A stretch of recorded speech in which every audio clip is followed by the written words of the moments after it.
in or out. Thank you. Saying thank you is not an answer. This is about the future of our country, sir. You're appointing to a lifetime appointment in the Supreme Court. That's fine. Find security. You could be a hero and vote no. Why not wait? No. Mr. Coons? No. Mr. Blumenthal? No. Ms. Corono? I strongly object. This is just totally ridiculous. What a railroad job. My answer is no, no, no. I walked out. I'm not going to participate in this charade anymore. This is a sham what's going on in there right now. All three credible allegations have received zero investigation by the FBI. Yesterday, we heard from a powerfully credible sexual assault survivor. This process betrays all the hollow, hypocritical respect that our Republican colleagues said they were going to give her. I have been speaking with a number of people on the other side. We've had conversations ongoing for a while with regard to making sure that we do due diligence here. And I think it would be proper to delay the floor vote for up to, but not more than 1 week, in order to let the FBI continue to do an investigation limited in time and scope. I'm Barry Gordon. And I'm Andre Coleman. What a difference a day makes. That's this right. is NewsRap, Let's do live it. at 5. Come on.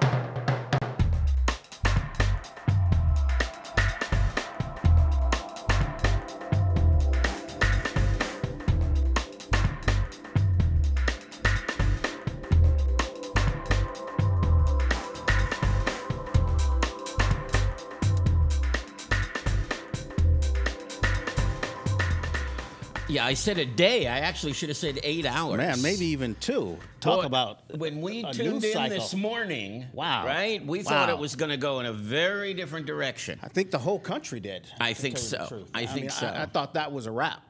But I'll tell you what, if you are watching this show for the first time, yeah, you came in at just the right time. Oh, yeah. Because this is the one. This is the one, but you've got to join the conversation. That's right. And you can't do it by phone today, sorry.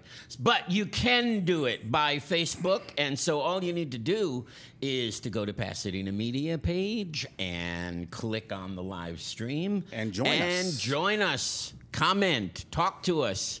We want to hear from you.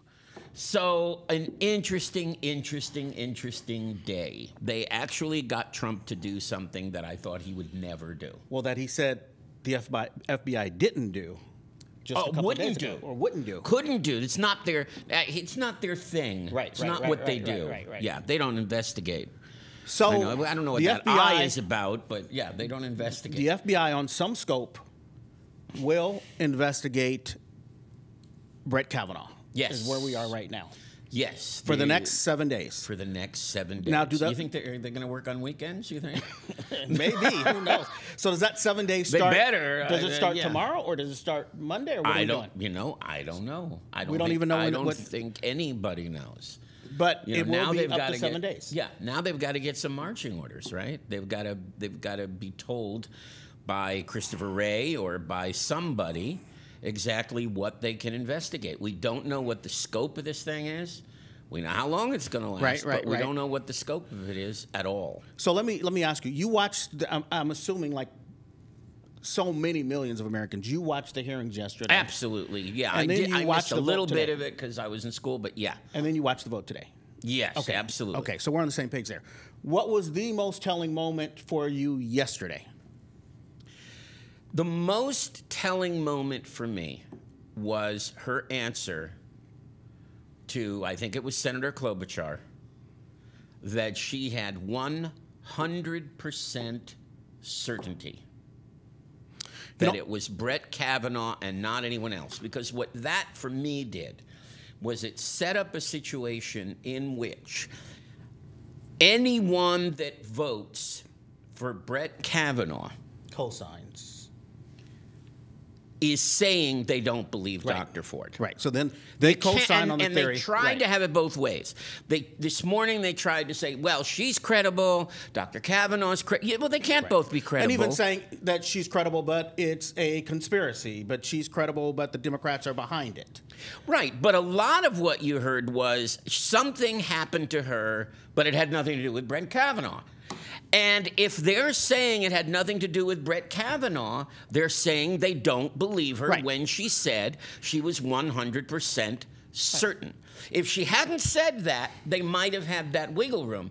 But they don't have that wiggle room, so they either believe her or they believe Kavanaugh. Well, they cannot have it both ways. The moment when she was asked what she remembered the most. Yeah. When Leahy asked her that, and she immediately said the laughter.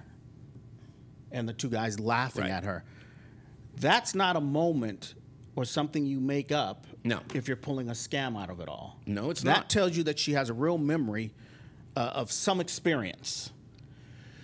Well, I don't even think the Republicans are claiming that she's scamming anyone. Well, they can't. I think that what they're saying is basically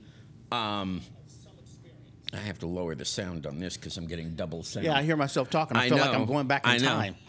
So what they're saying is that she's kind of a victim, Kavanaugh's a victim, everybody's a victim except for the Democratic Party, which engineered this whole thing. And Dianne Feinstein is responsible for everybody becoming a victim. Right, and they're using her, right? So that's the theory.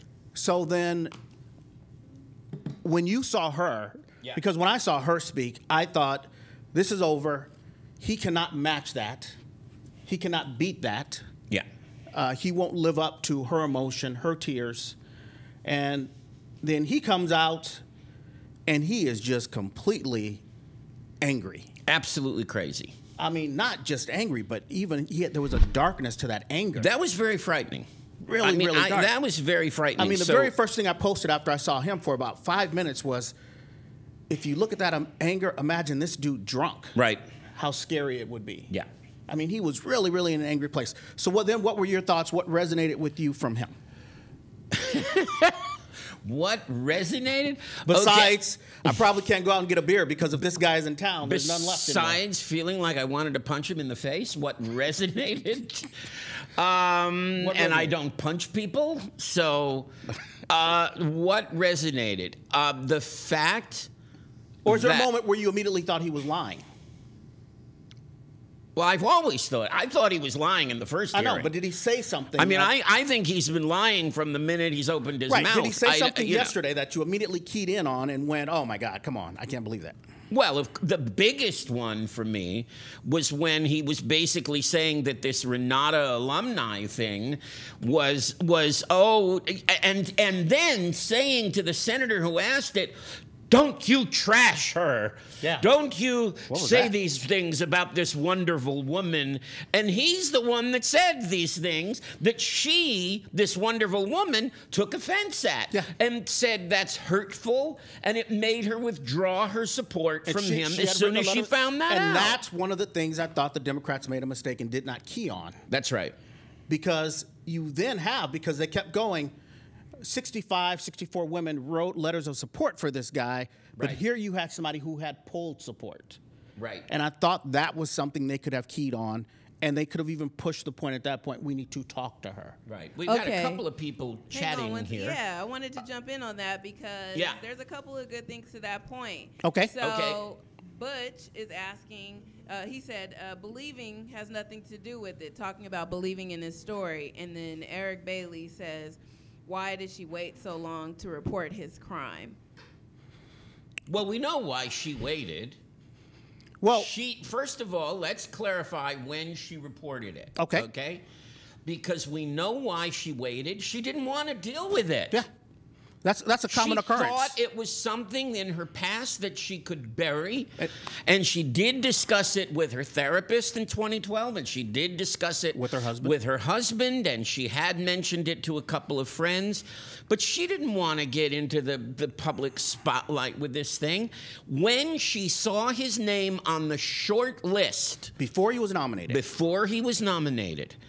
She felt she had to stand up and do something. And what do? What would you do, Butch, as a citizen? That was Eric. What you would, oh, I'm sorry, okay. Eric. That was Eric. Yeah.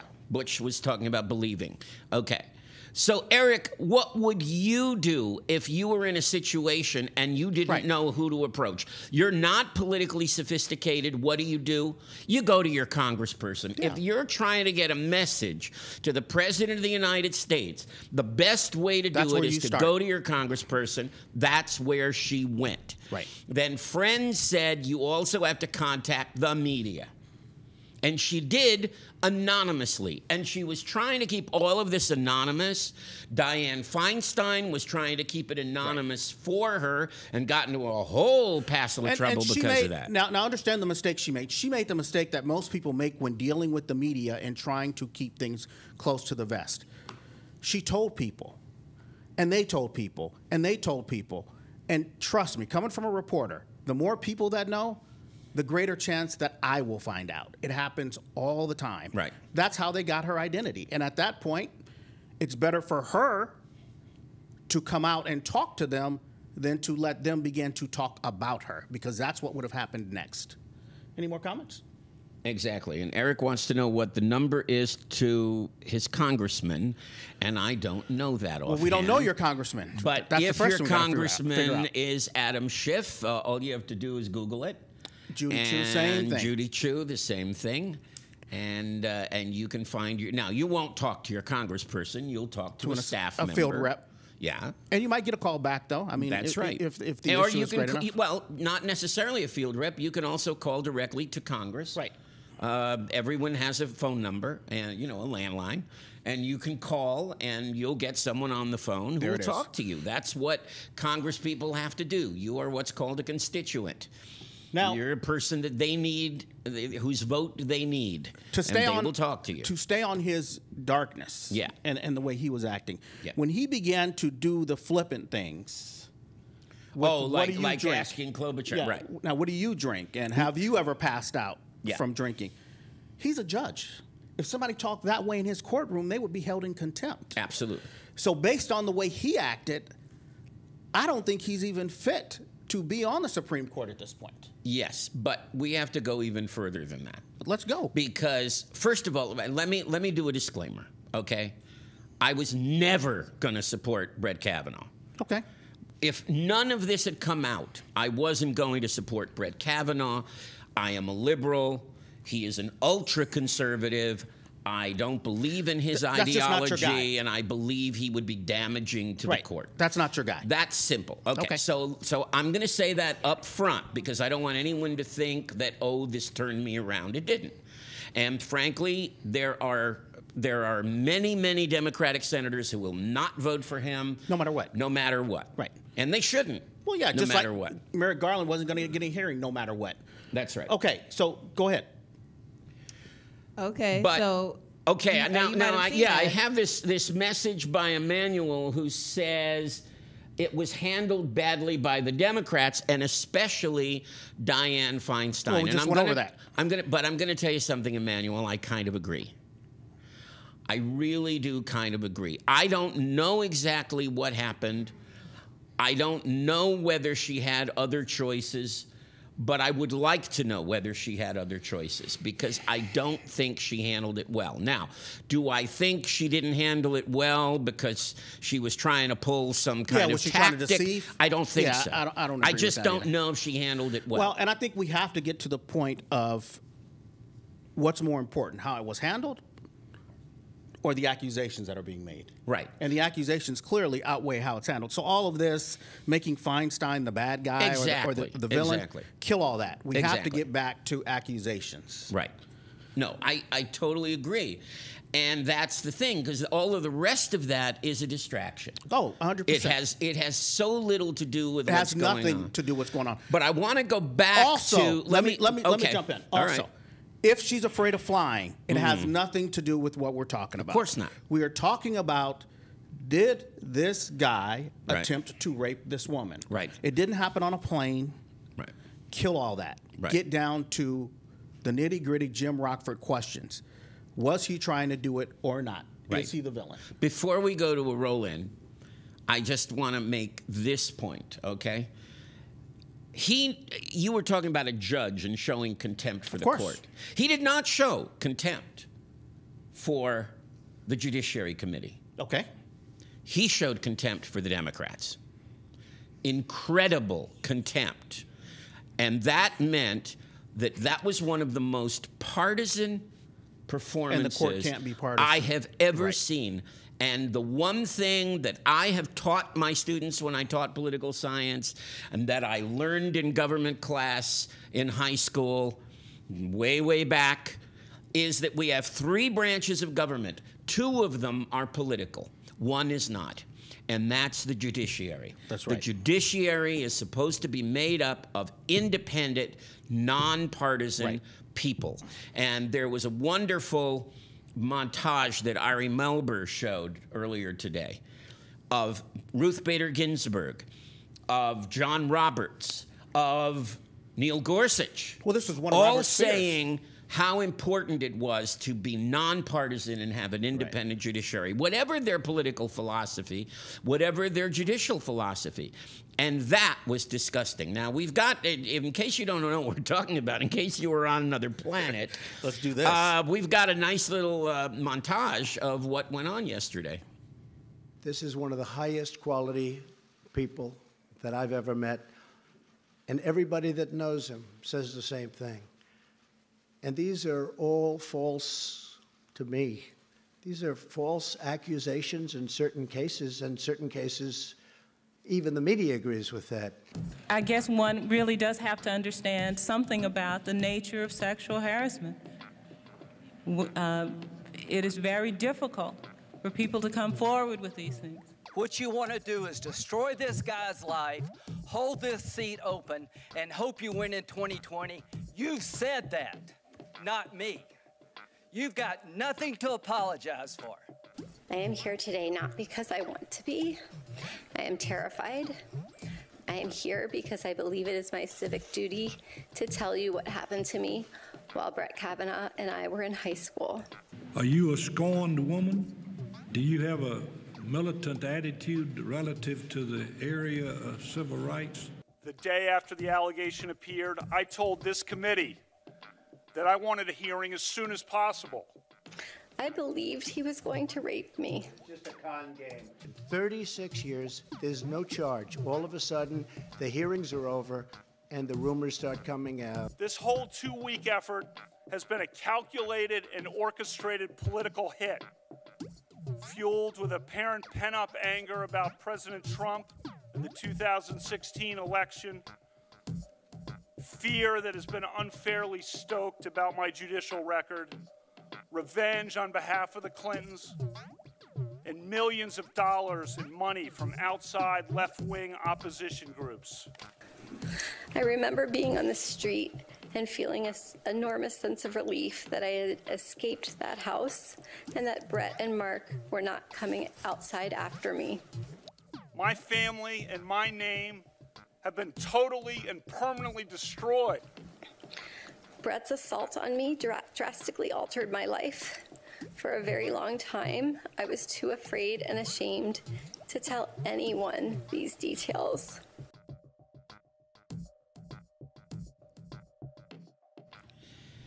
No. And that happened too. We didn't even talk about that. All of that. Before I jump on the Cosby, just real quick, wasn't it Robert's fear that a partisan judge at some point would come to the bench and begin to undo the independence of the Supreme Court? It was John Marshall's fear. Wow, so we're going all the way back. I'm going all the way back.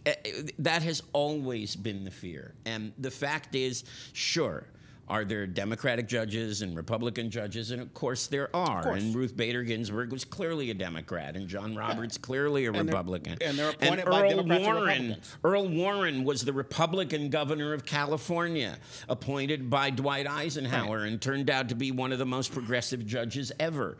You never know, because they kind of leave their politics at the door. Well, they're supposed to. This man did not. Right. And now we have to worry, will he ever? And not only that, he was Trumpian in his conspiracy theories. Well, that's who he's trying to impress. The Clinton and left-wing money. What about the right-wing money? I can't turn on the television without seeing some ad promoting him from the Federalist Society. Well, he was obviously trying to impress that base. Yes, of course he was. And he did a good job of that. But you know, But he turned off Jeff Flake, and that was a danger. And we're going to jump to that. We'll pivot right back to that. But it was not lost on me that who did we see at the end of that? Bill Cosby. We saw Bill Cosby. And so Bill Cosby goes to jail. Right. For sexual assault. Right. This guy could go to the Supreme Court. I know. There's another point about Cosby, another kind of moral lesson about Cosby. Because we heard all of these people saying that can't be Brett Kavanaugh. Well, we know now that Bill Cosby was two Bill Cosbys. We know that. I don't think he was two Bill Cosbys. I think he was not Heathcliff Huxtable. And I think that's who people thought he was. To an extent, but he was also two Bill Cosbys. I knew people that worked with him. They liked him. They never would have believed that of Bill Cosby. Well, you know what? And I think anybody he had a dark side. I agree with you, but I think, you know what? I think you never ever find anybody, and there's always the saying, and it's not comparing him to Hitler, that Hitler loved his mother. Yeah, right. I think that you can find the most horrendous person in the world, and you will find somebody who will tell you how good they are. Yeah. And I think that Kavanaugh is an example of that.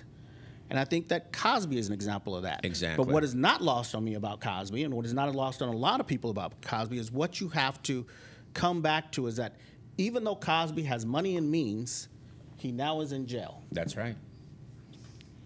That's Kavanaugh, money and means, may go to the highest court in the land, and he could get away with this. That's right. And even if he doesn't go to the highest court in the land, he's already on a high court. He's on the circuit court. Right. Let's pivot in to DC. today, because I know that we're getting short on time. So we had Okay. I do yesterday. have Eric. Eric had a comment. Is it right to take away all of his accomplishments? Are you talking about Cosby? Kavanaugh or Cosby? Kavanaugh or Cosby. Maybe that'll be a TV show. All right. Yeah. So go on ahead. Bring it to today, because we talked about yesterday. So then today. They can do it from jail. Yeah, go ahead. Go ahead. No beers, though. So yeah, right. Today, when they're doing the hearing, the vote on Kavanaugh, bring me up to speed on your thoughts as you were watching that.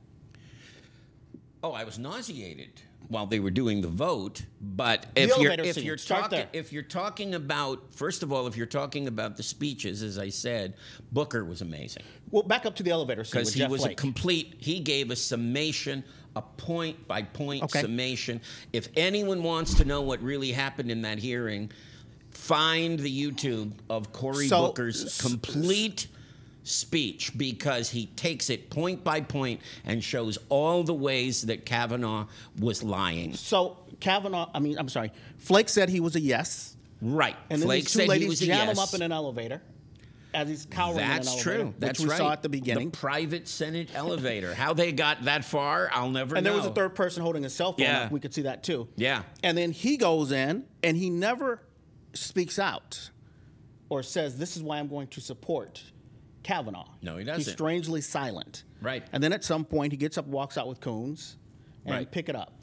I think he didn't speak out because he had a couple of ways to go. He could have voted no and forced them to take it to the floor without a Judiciary Committee recommendation.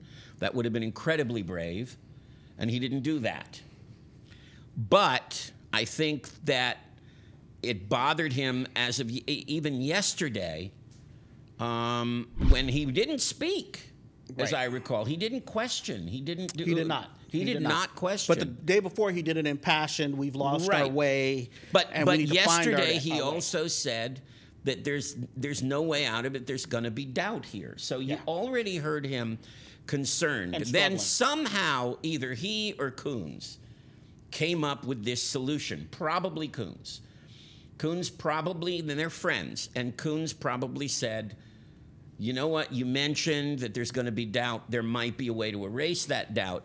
But the procedural idea was go ahead with the committee vote. That's where everyone got confused. Right. Because I think Feinstein thought there wasn't going to be a committee vote until they passed a motion to have an investigation. Or that he was going to say no today and sans an investigation. And that wasn't his idea. His idea was to finish with the committee vote, that he would vote yes, but then it couldn't have a final vote on the Senate floor until after. Well, and it doesn't help that, after the investigation. It doesn't help that Grassley then immediately goes, I'm killing the whole thing and I'm adjourning the meeting because we're past the 2-hour rule. No, it does not. You know, and you can even hear Feinstein saying, what's going on? Yeah. What's the motion? And he's going, no, we just have a gentleman and gentlewoman's agreement. That's right. And all that stuff. So where we are now. Where we are now is waiting. Now we wait and we find out what the parameters of the investigation will be. That's right. We find out when it will be. And now we just have to hope that everybody's going to keep their word on this thing. But it seems like that quite a few members of the Republican Party now back the investigation. Well, no, we don't have to hope that because Trump has authorized it. Well, this is true. Yeah, so the president's authorized. Oh, I'm sorry. Go ahead. Hello? Barry. I'm sorry about that. Can you hear me? I can hear you now. Okay, I didn't mean to cut off your talk, but there were 2 comments and yeah, I see them. Yeah, we can deal with them on Facebook. Yes. So Karen Bailey says it's about integrity. I'm sorry. It is. Is he truthful? Right. And then Dan made a comment and said, "Where is the urgency to address the economic crisis? Millions haven't recovered since 2008." I'm going to learn to read. All good points, and I don't think we're going to have the time until we go to Facebook. So we're going to have to end the live stream, switch to Facebook, and we will get into those comments. All right. That's run a nice on over cliffhanger. there. All right. Come back. Join us. Yes, I'm Barry Gordon. And I'm Andre Coleman. And this has been NewsRap Live at 5. Stay with us for Facebook.